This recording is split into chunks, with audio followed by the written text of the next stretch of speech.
മരിച്ചവൻ പാവത്തിൽ പോലെ കഴിക്കുന്നു. നാം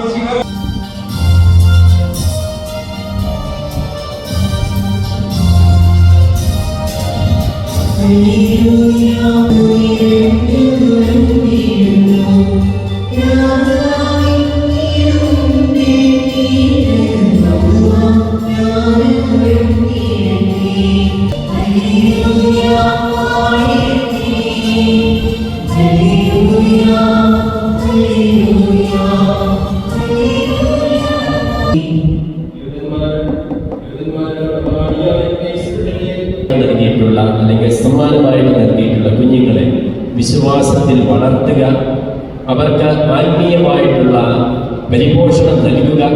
അപ്പോൾ മാതാപിതാക്കളോടൊപ്പം നമ്മൾ പറയുന്ന തലതൊട്ടമ്മയും തലതൊട്ടമ്മയും ഈ വിശ്വാസത്തിൻ്റെ കൈമാറ്റക്കാരായിട്ടും വിശ്വാസത്തിൽ അവളെ വളർത്തുന്ന വ്യക്തികളായിട്ടുമാണ് മുൻകാലങ്ങളിലെ പോലെ ആഘോഷമായ വിവാഹ സ്വീകരണം എന്നൊക്കെ നമ്മൾ ഇന്ന് പറയും. കാരണം എന്താണ്?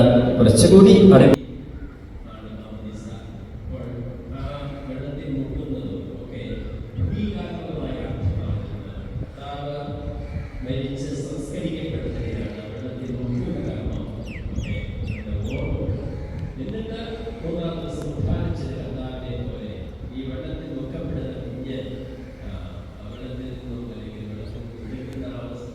Yeah.